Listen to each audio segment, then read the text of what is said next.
अगर आप श्रीमद् भागवत कथा को सुनना चाहते हैं तो ध्यानपूर्वक सुने।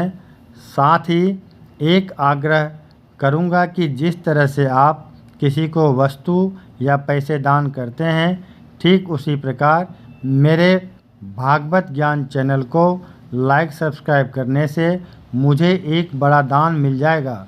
और अगली अध्याय को सुनने या पढ़ने के लिए घंटी पर जाकर ऑल कर दें और कथा का आनंद लें। ओम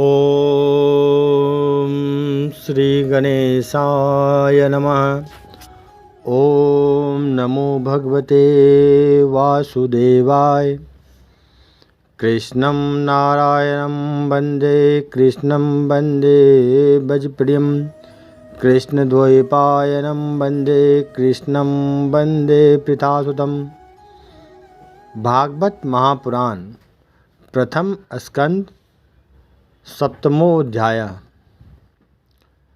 अश्वत्थामा द्वारा द्रौपदी के पुत्रों का मारा जाना और अर्जुन के द्वारा अश्वत्थामा का मान मर्दन। श्री शौनक जी ने पूछा, सूत जी, सर्वज्ञ एवं सर्वशक्तिमान व्यास भगवान ने नारद जी का अभिप्राय सुन लिया, फिर उनके चले जाने पर उन्होंने क्या किया? श्री सूत जी ने कहा, ब्रह्म नदी सरस्वती के पश्चिम तट पर साम्याप्रास नामक एक आश्रम है। वहाँ ऋषियों के यज्ञ चलते ही रहते हैं।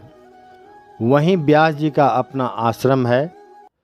उसके चारों ओर बेर का सुंदर वन है।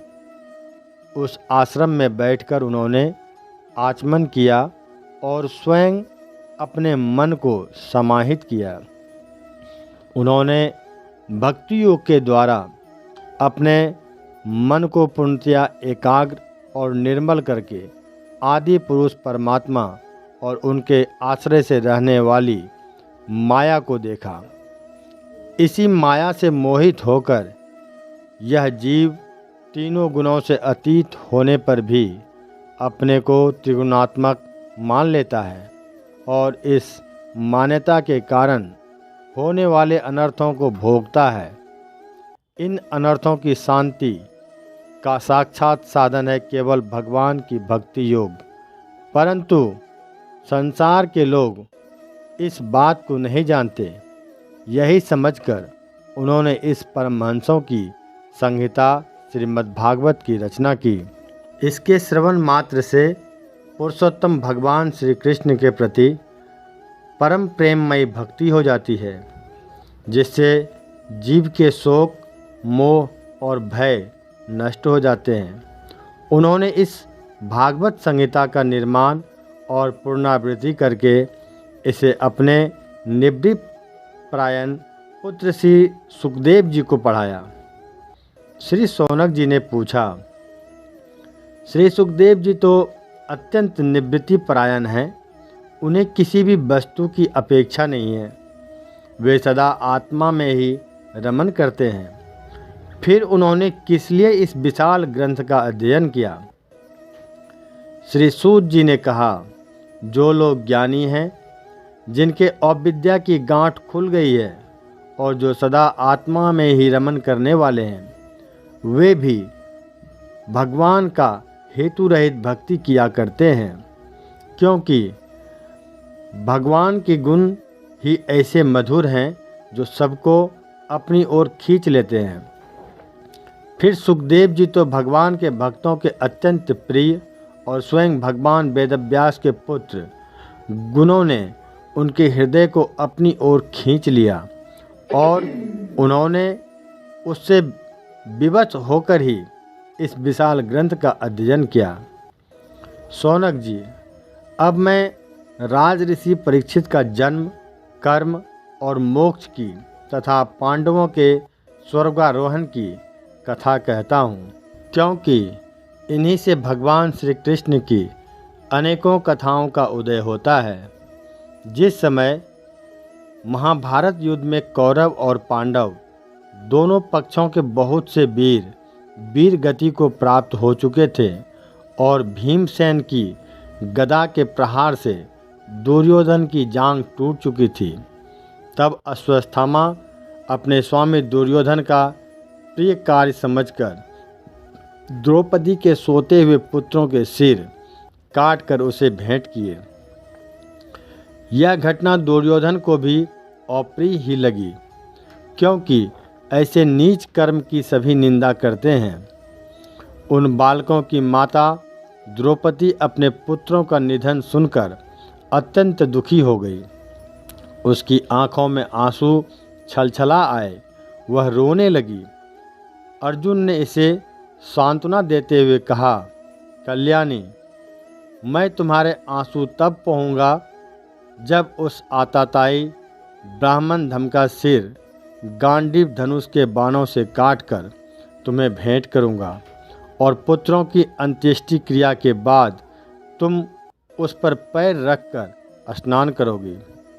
अर्जुन ने इन मीठी और विचित्र बातों से द्रौपदी को सांत्वना दी और अपने मित्र भगवान श्री कृष्ण की सलाह से उन्हें सारथी बनाकर कवच धारण कर और अपने भयानक गांडीव धनुष को लेकर वे रथ पर सवार हुए तथा गुरुपुत्र अश्वत्थामा के पीछे दौड़ पड़े। बच्चों की हत्या से अश्वत्थामा भी उद्विग्न हो गया था। जब उसने दूर से ही देखा कि अर्जुन मेरी ओर झपटे हुए आ रहे हैं, तब वे अपने प्राणों की रक्षा के लिए पृथ्वी पर जहाँ तक भाग सकता था रुद्र से भयभीत सूर्य की भांति भागता रहा।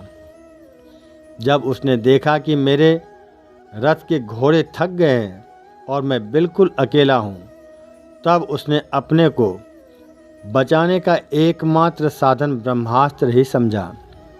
यद्यपि उस ब्रह्मास्त्र को लौटाने की विधि मालूम न थी, फिर भी प्राण संकट देखकर उसने आचमन किया और ध्यानस्थ होकर ब्रह्मास्त्र का संधान किया। उस अस्त्र से सब दिशाओं में एक बड़ा प्रचंड तेज फैल गया। अर्जुन ने देखा कि अब तो मेरे प्राणों पर ही आ बनी है। तब उन्होंने श्री कृष्ण से प्रार्थना की। अर्जुन ने कहा, श्री कृष्ण, तुम सच्चिदानंद स्वरूप परमात्मा हो, तुम्हारी शक्ति अनंत है। तुम ही भक्तों को अभय देने वाले हो, जो संसार की धधकती हुई आग में जल रहे हैं।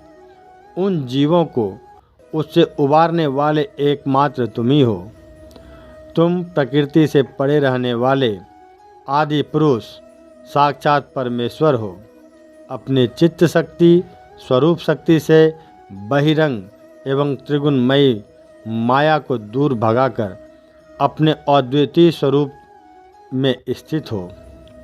वही तुम अपने प्रभाव से माया मोहित जीवों के लिए धर्मादि रूप कल्याण का विधान करते हो।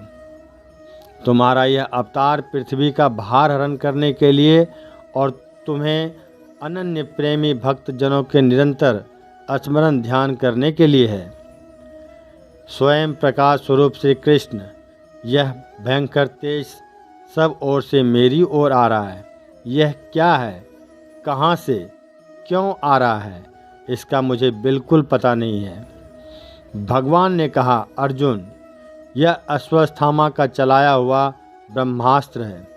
यह बात समझ लो कि प्राण संकट उपस्थित होने से उसने इसका प्रयोग तो कर लिया है,